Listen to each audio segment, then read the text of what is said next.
entrepreneur.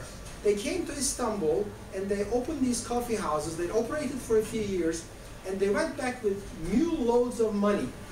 But by that time, there were 200 coffee houses in the same vicinity and people were enjoying this. Now, this is very important in one sense, because up until then, the Ottoman civil society did not truly exist. What they had is they could be at home, they could be at work, or they could be praying in the local mosque. So by that time, remember that Al-Mocha in Yemen, so actually the capital was not at Mocha, it was about 2 hours inside at Sana'a, and one of the Ottoman governors brought in some coffee beans because he developed this taste. And not only him, when Marco Polo was in one of his trips in the Near East, actually, not always going to China because he had to try in local areas a little bit. So he found also some coffee in Lebanon. So this was enjoyed in the Arabian Peninsula, but by that time it arrived in Istanbul and people in Istanbul really, really liked it. Because what it enabled to the young gentlemen or the Chelebis of Istanbul, up until then they had to have this expensive dinners at their own homes for their friends. Now they felt like there's this other place that they can meet, and it was much more economical. But of course, once people started congregating, they start not plotting against the government, but maybe gossiping about the government. So the government didn't like this, and they wanted to shut down the coffee houses. To be able to shut down the coffee houses, they had great help from religious authorities. And not only the Muslims, but also the rabbinical court in Istanbul, they realized that a lot of Jews are going to these places. So they said, we have to ban this somehow. We have to find an excuse. And they said, oh, and they said, these coffee beans are roasted so dark that they're not kosher anymore. So you can't have it. So, but by that time, nobody realized that a lot of these coffee houses were operated with funding from important people in the government. And pretty soon they had to give up. So like any good government who had to give up something that they banned, they just taxed it. And they let it go. Now, this is an itinerant coffee seller in one of these old Istanbul postcards. Why we do find Jews in Istanbul's coffee houses? Because when they came from Spain, they did not have very many professions that they could enter, but they realized that they had affinities to an Islamic culture and the songs and other activities. So they were performing in these coffee houses. And as we see from the Pechenese history, they defined these coffee houses like a gentleman's club. People were playing chess, and people were playing the latest songs, and they were reading books. And actually, the coffee house is the precursor of the British Gentleman's Club. Now, the way coffee was introduced to Britain was through, again, a Jewish student from the Ottoman lands, ended up in Oxford, and he brought some coffee with him, and then he started a coffee house, and then it was so successful, he sold it to a franchise, he moved to London, opened 3 more coffee houses.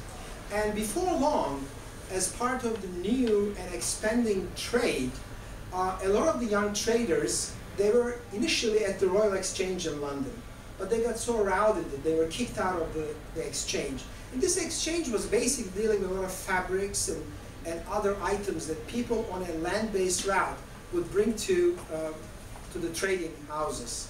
Now, with the ships and being able to go faraway distances, the coffee houses started a new trend of where captains and traders would meet in these places. They would keep records of ships, and they would make deals, and they would buy shares into these enterprises.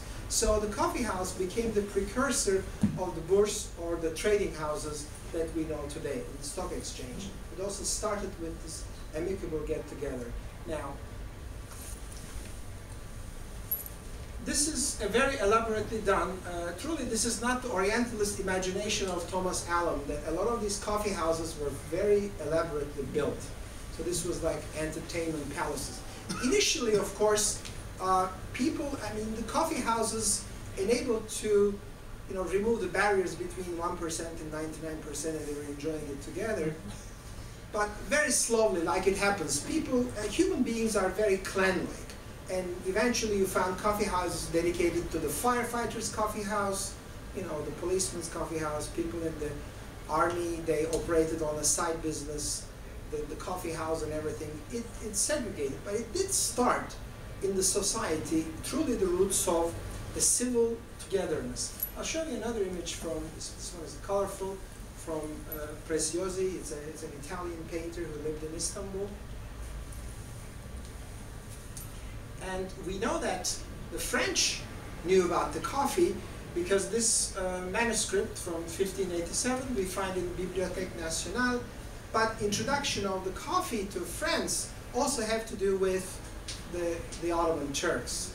When Süleyman Ağa became an envoy to the palace of Louis XIV, he brought with him some coffee, and he was the talk of the town. And for the French society of the time, they were just racing with each other to be invited by Süleyman Ağa to go to his place and enjoy coffee. So by the time his envoy, his duty in France was over, and when he wanted to return, and the very enterprising Armenian man who was in his entourage, he says, "I'm not going back. This is a fantastic business. I'm staying in Paris and starting a coffee house." And by that time, a lot of the traders were bringing the coffee already to the southern Italian towns and to Marseille, and from Marseille, it also moved to Paris and did catch up. A lot of the older, if you find in old pictures, the coffee houses in Paris, they usually call the Café Turc and things like this, has this Turkish connection. Now, of course, when we bring it to our shores, who else but Captain John Smith? He's the John Smith who came and founded the Commonwealth of Virginia. He talks in 1603, he says of the Turks, their best drink is kofa, of a grain they called koava. Now, the word of the coffee is, again, it's a very interesting word. A lot of people think that it's coming from, again, Ethiopia, because there's a place called Kofa, but in Ethiopia they call it a bun, so they don't call it coffee. Initially, it's an Arabic word, but most of the coffee words are originating from this Turkish way of saying kahve, the coffee house, and coffee in the Germanic lands and the lowlands. Initially, in Arabic, it meant a liquid substance that they gave you pleasure. And they used it sometimes for wine. It wasn't necessarily for coffee.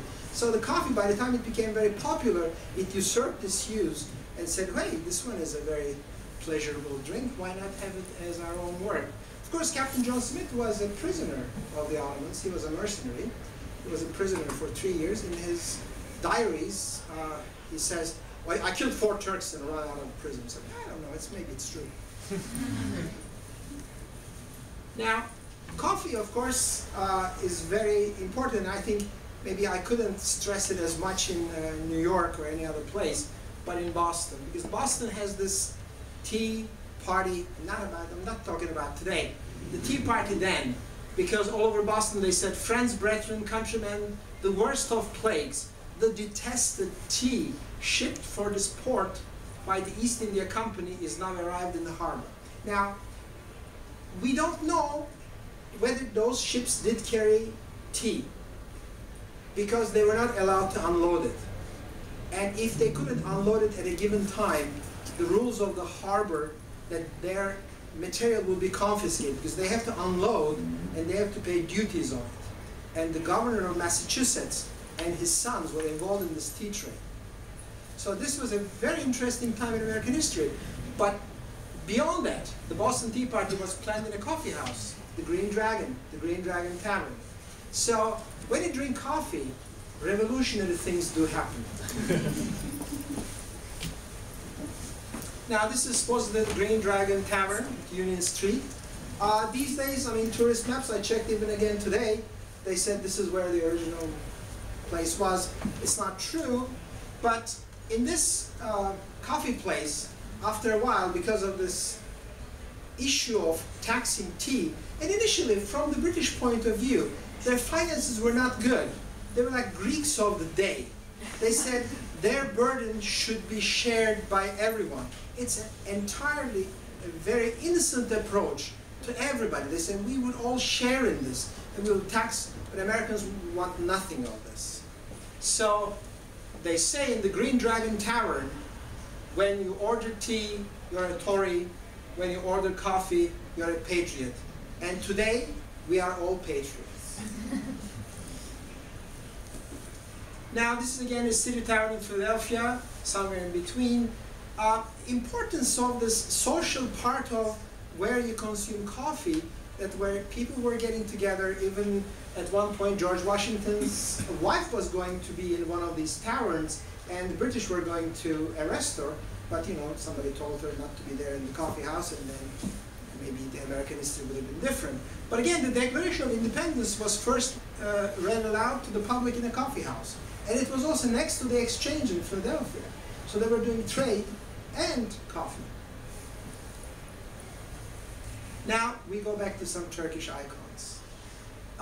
For a very good coincidence, these two labels, one is the cover of the Turkish alphabet book that for many years the kids enjoyed. And the founder of the Turkish Republic, Atatürk, is teaching a young girl, his adopted daughter, the ABCs. And on the other side, Turks are enjoying their rakı. Now, what is the significance of all this? These were designs made by a very important Turkish artist of the early 40s and 50s. And we will come to his story when we start talking about the American success story of Kuru Kahveci Mehmet Efendi. But entering a Turkish village, people see these very strange sort of pots with grass growing in them. Very few people will realize that this was a mortar, a common mortar of the village. And people originally would use these mortars to pulverize the grain they have. And in many cases, they were using it also for coffee. Because coffee was purchased as beans, and everybody, they were roasting their own coffee you know, based on their own taste and based on their own formulas. Of course, the mill and the grind is very important, and this is a handheld coffee mill. So one thing about the coffee we are talking about, this bean, and we think very highly about it. Do not use these small $5, $10 coffee mills that would just whip it like crazy, like with these blades. Heating the bean is not very good. So in many cases, try to use a mill that has some method of rolling structure that without heating the bean turns it into a fine powder. And this was usually the job of the youngest kid in the house when they roast the bean, or people would buy roasted beans, so they would give it to you. These are brass, and you would do it with all your might and energy, and I did it many times myself, and afterwards you lick your fingers for this metallic taste. I don't know, you don't get high by licking these mills, but it's a try. Now again, we see on the left side, small mortars that people use it in their homes, and then again, very elaborate, silver hand mills. Again, once they roasted it, they wanted to cool it very slowly. They had these wooden utensils, and sometimes they would roast it over an open fire by using these very large ladles. But Kuru Kahveci Mehmet Efendi had an American idea. He felt like this was too much work. There has to be a better way of dealing with coffee. And he was in an area where James Bond was recently being filmed in Istanbul, where they had to bring the coffee in one location, the customs warehouse, so they can tax it, of course. It was called the Tahmis, and they're operating after so many years in the same street. He said, I should grind it for people. This is too much work, and I'm so good at it. So they discovered some methods of roasting it, and they found ways of grinding it. And he was so successful. He became rich in a very short period of time. This was his first American success story. Make it easy for people. So Kuru Kahveci Mehmet Efendi made it very easy for people. And then again, he said, being easy is not enough. You have to religiously do it. So he decided to go to pilgrimage. So he became a Haji, a pilgrim. So he felt like at this point, as a very pious man who has completed his duty to go to the pilgrimage, he was shaken with terror. What if one of his vendors would underweigh the coffee? And they would be cheating the buyers. So he instructed all of them. He said, weigh the coffee perfectly and add just a little bit more. So by the time this was known to people in Istanbul, he became even richer. So this is his second American success story. Give people something more. Now this is not only giving more, but they want to establish themselves as the coffee icon of the country. Still, this is one of the most recognizable symbols in Turkey, designed by İHA Hulusi, the same graphic artist who did the label on the rakı and who did the cover of the alphabet book. And in 1933, they had this logo design for Kuru Kahveci Mehmet Efendi. So this is another American success story and lesson from Kuru Kahveci Mehmet Efendi. Create a recognizable label. And he did that. He wasn't stopping there.